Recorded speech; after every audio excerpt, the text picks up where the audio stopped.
Shtore rritet pa kërkuar leje, edhe kur se sheh ajo të mbron. S'është zinxhir, s'është kufi, s'është e shkuar që rëndon mbi ty.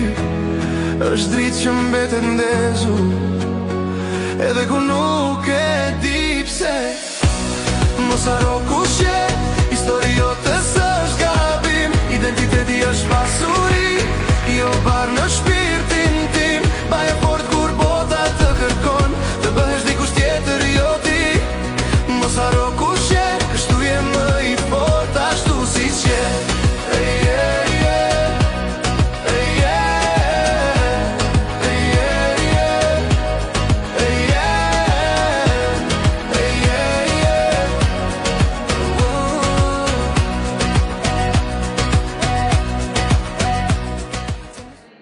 Përshëndetje, ndodhemi në festivalin Quo Vadis për inaugurimin e ekspozitës së artistit Edson Luli, një rrugtim artistik që bashkon identitetin, emocionin dhe kërkimin bashkëkohor. Sot do të flasim me të për kuptimin e kësaj ekspozite, vizionin e tij artistik dhe mesazhin që dëshiroi t'i transmetoj publikut.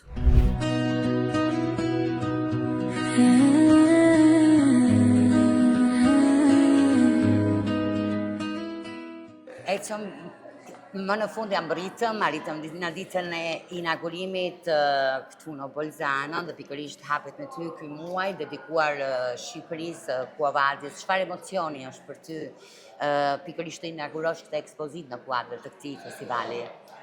Emocioni është emocioni i madh për faktin sepse besoj konteksti e bën të mundur që të jetë një eksperiencë akoma më e veçantë se sa edhe thjesht fakti i ekspozitës që është diçka që e vlerësoj shumë, që nga ftesa deri tek organizimi. Po besoj se fakti që jam brenda një konteksti ku këtë vit festivali dedikohet Shqipërisë e bën akoma më të veçantë. Kush është fili lidhës i kësaj eksozite që kemi me të vërtet privilegjin të shohim sot këtu? Atëherë, aspekti kryesor i ekspozitës është një ulumtim cilin e kam sjellur gati tashmë që nga fillimet e mia si artist, i cili është një kuriozitet i thellë mbi krijimin e simboleve, mbi procesin ton mendor, se si kultura na jep identitetin, edhe si ne, ose më saktë, vedia mbi këto lloj procese gjeneron një lloj, po themi, pjesëmarrje më të shëndetshme brenda një komuniteti.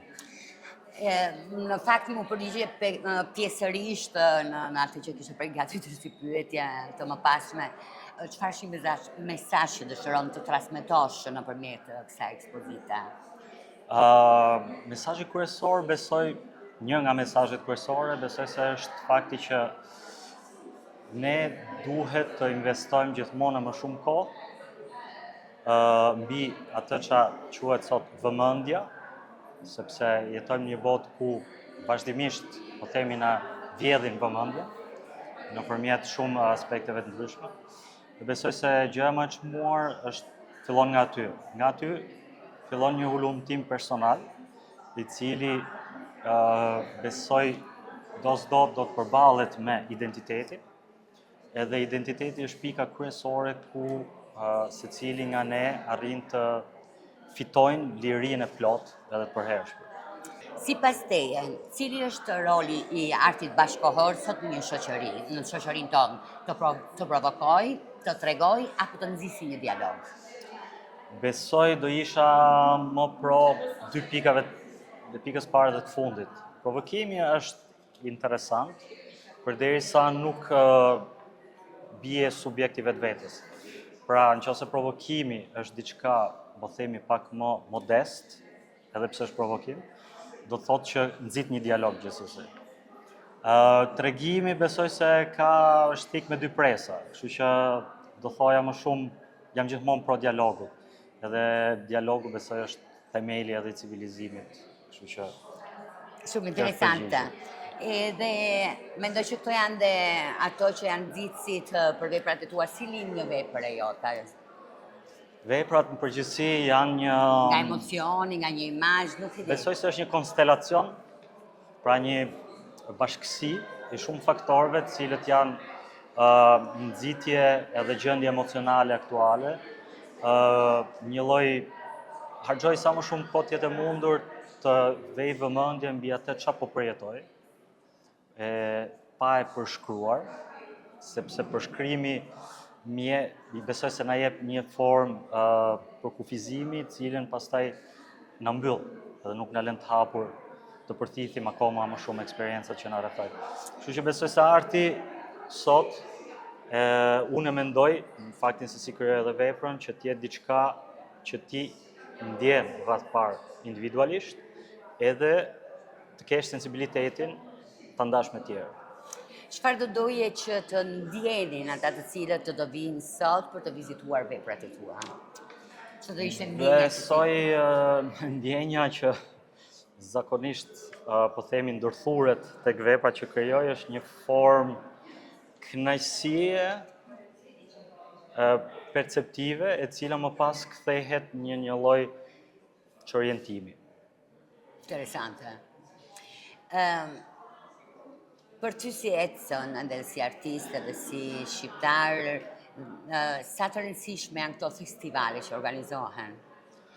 Besoj se festivalet të cilat mbledhin... Sepse janë takime me diskulturave. Eksakt. Pra, sa më shumë të ketë, për mendimin tim, kontekste të cilat përballja e kulturave, ose ndërthurja, ose si më thënë, formimi i gjithë këtyre komponentëve bashkë të rezultojnë në një lloj dialogu, edhe pse ndonjëherë merr formën e debatit. Besoj se gjithsesi edhe mbas asaj ne gjithmonë sjellim me vete diçka që ishte më shumë se ajo që ishim ne para se ndodhin këto evente. Kështu që besoj se janë shumë të rëndësishme. Çfarë këshilli do t'i jepje një artisti të ri që është në hapat e parë? Një artisti të ri do t'i jepja gjëja kryesore është të ushqejnë kuriozitetin e tij sa më shumë të jetë mundur, dëgjoj vetvetet, pa dëgjuar tjerët, edhe të mbledhin edhe të ketë shumë kurajo për atë që ndjen. Projektet e ardhshme pas kësaj ekspozite? Projektet e ardhshme janë një projekt personal që është në zhvillim e sipër tek galeria që më përfaqëson Prometeo Gallery në Milano. Plus disa gjëra tjera që janë në konfirmim e sipër, po që tani për momentin nuk kam një konfirmim. Nëse ti do ta përshkruaje këtë ekspozitë të sotshme me një fjalë, si do ta përshkruaje? Perceptim.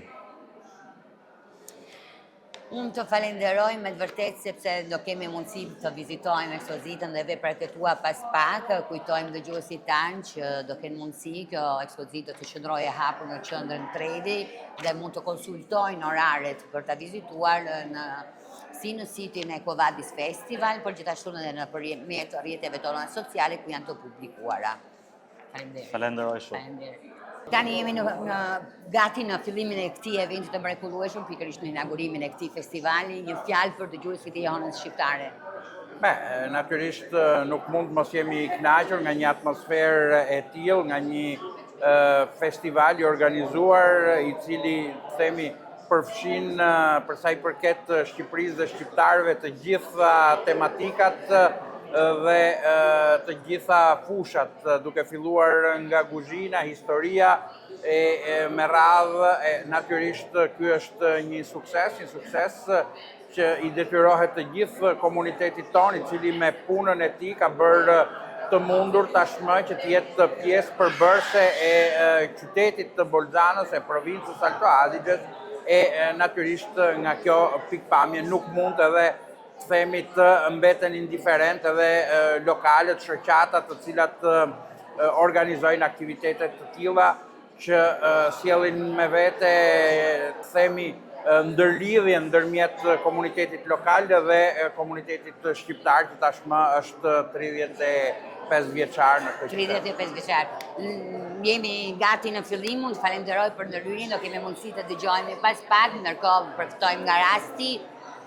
Marrë një përshëndetje dhe të zëvëllës presidentit provincës, Marco Galateo, që është këtu së bashku me ne. Allora, siamo qui quasi all'inizio di questa inaugurazione che è veramente una grande gioia per noi come comunità, ma anche per l'intera città. Volevamo un suo saluto, una sua opinione proprio su questi eventi che si organizzano in provincia. Mirdida, spero di Giustissimo. averlo detto bene. È un progetto molto interessante che impatta non solo sulla città, ma sia Bolzano che Laives che Amerano, perché in fondo la comunità albanese è parte integrante della comunità altoatesina e quindi questa volta abbiamo l'opportunità di raccontare la cultura albanese attraverso la cucina, le tradizioni, ma anche e soprattutto l'arte, quindi in fondo tutta la creatività dell'essere umano, e questa è casa di tutti, questa è casa vostra e quindi venite anche voi a visitare questa mostra che sarà qui fino a giugno. Bellissimo, questa è anche casa vostra e noi ci sentiamo proprio a casa nostra Certo. dopo 35 anni, come Beh, stavamo insomma. dicendo con Tritan. Io la ringrazio per la sua presenza che non manca mai in ogni evento, è data importante per noi come comunità albanese. Grazie a tutti voi.